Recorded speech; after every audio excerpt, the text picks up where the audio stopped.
you've been taught to speak up, to react fast, to always prove something. But what if the real power was in doing the opposite?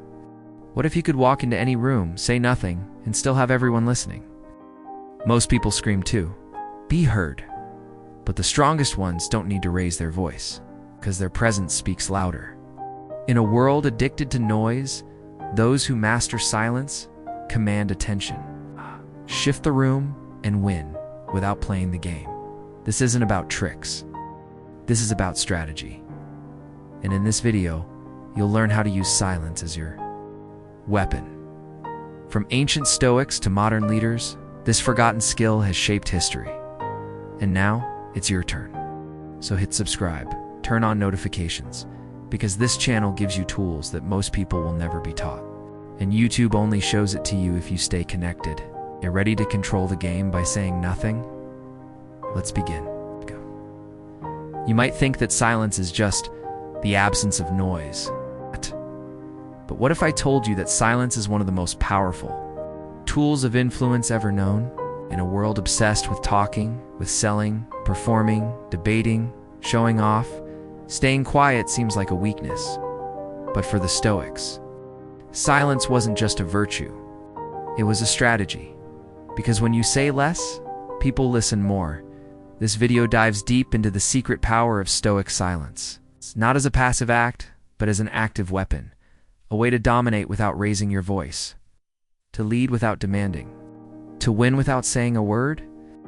We'll explore why some of history's most respected leaders barely spoke, and how that silence became their strength. We'll connect ancient Stoic teachings with real-world psychological strategies, showing how you can use these tools today in relationships, in business, in life. Have you ever felt ignored, overtalked, or underestimated? Maybe the problem isn't that you don't say ENOUGH, but that you say too much.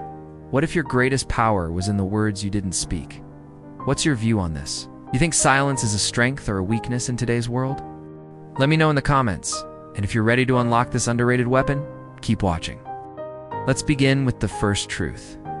Most people believe that speaking up, defending yourself, responding fast, showing you're not afraid is what makes you powerful. But here's the truth. When you react instantly, you are no longer in control. You've given that power away. And worst of all, you probably didn't even notice. There's a story from ancient Rome. A man walking through a crowded marketplace is bumped by another.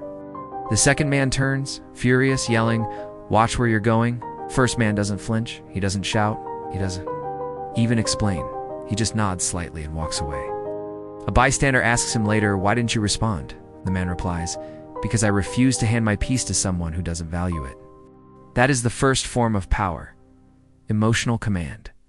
Every time you react, through anger, irritation, stress, you're letting someone else push the buttons of your nervous system. They don't need to beat you, they just need to provoke you. Stoicism teaches something radical. You don't need to control others. You only need to stop letting them control you. Imagine how many arguments, regrets, or stress spirals you've had just because you couldn't take one breath before reacting. That's why the Stoics train the pause. It's simple, but powerful. Before reacting, pause. Before replying, breathe. Before speaking, observe. This tiny delay, just 2 seconds, flips the script. Instead of being predictable, emotional, and exposed, you become unreadable, focused, and untouchable. Let's break this down in the modern world. Think of a tense moment. Someone insults you in front of others. Your instinct? Snap back, defend, fire a clever response. But here's what happens when you don't respond immediately. The room shifts. Everyone expects your reaction, but instead, silence. You look, you breathe, you say nothing. And suddenly, the aggressor is the one who feels exposed. The attention turns to them. They scramble to justify, to explain, to recover. You didn't attack. You didn't defend. You let the space speak for you. That's not passivity, it's strategy. Psychology, this is called non-reactive dominance. It's the ability to maintain your internal frame, your calm, no matter the external pressure. And it's deeply intimidating. because people don't know what you're thinking or what you'll do, and that is power. Now, let's reset with a real example. During the American Revolutionary War, General Charles Lee sent George Washington a series of sarcastic, infuriating letters mocking his decisions and trying to provoke him. Most leaders would have hit back instantly, publicly defended themselves. But Washington, he stayed silent. He waited. And when Lee's behavior became erratic enough, Washington didn't argue. He let Lee self-destruct. The court ruled against Lee. Washington never had to raise his voice. Because when you're truly in control, you don't need to. Silence, when combined with presence, becomes a mirror. It forces others to see themselves, and sometimes they don't like what they see. Let's talk tactics. Here are 3 micro-strategies you can use right now. When someone irritates you, pause and redirect your attention inward, not away from the person. Inward to yourself. 1 second, that's it. Exhale slower than usual. Not to calm down, but to remind your brain, you are in control. This is your space. Count 5 seconds of silence before speaking. Not because you're unsure, but to check if what you're about to say serves your long-term goal. Your short-term ego. Now here's something most won't admit. Sometimes we want to feel angry. It gives us energy. It makes us feel righteous. It makes us feel important. But that anger is a sugar high. It fades, and the damage, broken. Trust, lost opportunities, wasted energy, lasts much longer. Ask yourself, am I really angry, or do I just want to feel powerful? That question alone can reset your entire mindset. The next step after emotional command is to weaponize silence. In the age of endless opinions, those who say the least often win the most. Silence creates discomfort. And in that discomfort, people reveal everything. Ever been in a meeting where one person just watches, says nothing? You think they're passive until they speak at the end with total clarity and silence the room? That wasn't luck, that was cold awareness. Because when you say nothing, people project. They wonder what you're thinking. They over-explain, overreach, expose weaknesses. Here's how to use it in a negotiation. After a proposal, say nothing. Just look. That pause? It forces the other side to talk first. They'll fill the silence and often offer you more than they intended. In a conflict, someone throws a jab. You stare. No anger, no reply. Just awareness. They'll crack under their own tension. The silence makes them question themselves, not you. And here's a social example. Imagine someone makes a rude joke about you at a party. Everyone waits for your reaction, but you don't laugh. You don't fight. You pause, look them in the eye, and return to your conversation. That non-response burns louder than any comeback, because silence isn't absence, it's precision. In the next section, we'll take this even deeper. How to use silence not just as a defense, but as a diagnostic tool to uncover truth, expose intentions, and lead without force. But first, ask yourself this. When was the last time you chose silence and it gave you more than speaking ever could? Now that we've seen the power of silence, what happens when you truly learn to listen? Not just hear. Listen with intention. Here's what most people get wrong. They think listening is waiting for their turn to speak. But the ones who hold real power, they don't just hear words. They detect tension, they catch patterns, they sense contradiction. That's how they steer entire conversations without force. The Stoics called this reading beneath the surface, because every person reveals themselves if you stop reacting and start paying attention. Let's try this. Next time someone talks about their goals, listen for what they avoid. Do they change the subject when failure comes up? Hesitate when asked about responsibility. That's the gold. Because what people hide is where their truth lives. And once you know that, you can guide the game. Let's go deeper. Imagine a business pitch. One side dominates, full of confidence. They talk, they push, they impress. The other side just listens. Then, after 5 minutes, they ask one question. If your clients loved the product, why didn't they renew? Silence.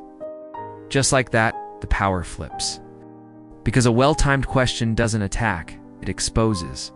It's not volume that wins battles. It's precision. Now apply that to real life. In relationships, when someone complains constantly about surface problems, ask, what about that made you feel unsafe? In a team meeting, when someone avoids accountability, ask, what would change if we did this your way? In interviews, when someone brags nonstop, ask, tell me about a time you failed and what you learned. One question asked calmly can shake a person to their core because it shows you're not chasing approval. You're looking for truth, and truth is rare. Most people are busy defending their image, but when someone listens with stillness and asks the right question, that mask cracks. The trick? Don't rush. Let silence fill the space after your question. The discomfort will force the truth to rise. Let's reset with a story. There's a story about a young CEO pitching to investors. He spoke nonstop, slides, numbers, projections, passion overflowing. The investor silent, no expression.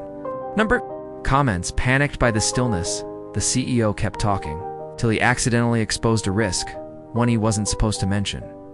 That silence? It wasn't apathy. It was a trap, and the CEO walked straight into it. Silence lets the truth reveal itself on its own. But the final level of power isn't just listening.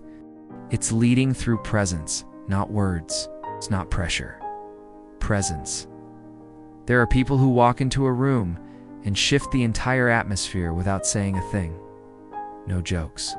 No dominance. Stillness. Everyone slows down around them. Not because they're afraid, because they feel seen. That is quiet influence. And it starts with attunement. You observe. You mirror energy. You speak only when the moment truly calls for it. Like a great therapist or a master teacher. They don't talk to be heard. They talk to connect, to adjust your thinking, to make you feel understood. The Stoics believe that this kind of leadership, based on calm resonance, lasts far longer than any loud command. Because it doesn't force obedience, it inspires trust. And the most powerful people in the world, they don't demand loyalty. They create alignment through stillness, through timing, through deep presence. So, how do you develop that? Here's how. Enter every interaction as a learner, not a performer. You're not there to impress. You're there to sense. Mirror energy. If they're tense, lower your tone. If they're scattered, slow your pace. Ask before you speak. What does this moment actually need? Not your opinion, not your ego, the moment. You'll start to notice.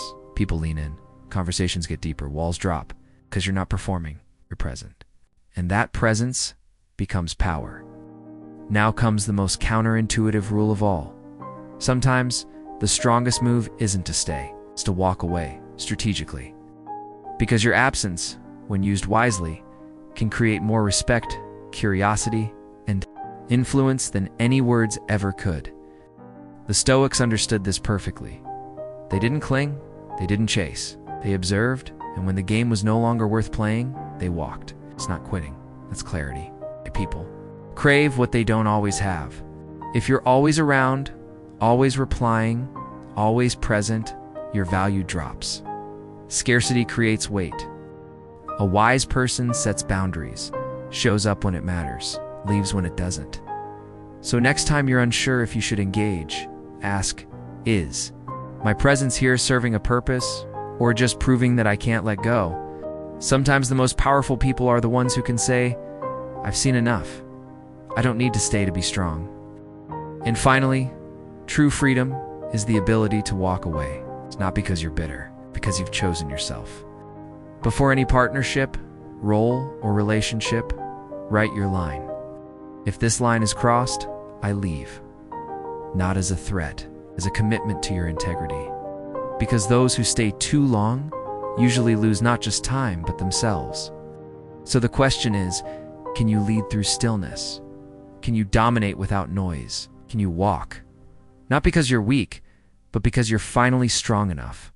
Not to need it? If the answer is yes, You're not just playing the game, you're shaping it. You ever notice how the people who seem most in control are the ones who don't chase attention? There's a reason, because real control isn't loud, it's quiet. It's the person who doesn't need to prove they're right, the one who can leave a room and still be remembered, the one who can shift the entire tone of a conversation just by being still. But here's the real question. What happens when the world starts testing that silence? What happens when everything around you starts falling apart and everyone's watching you, waiting for your reaction? That's where the next level begins. And that's where we're going next. Thanks for watching, and I'll see you in the next video.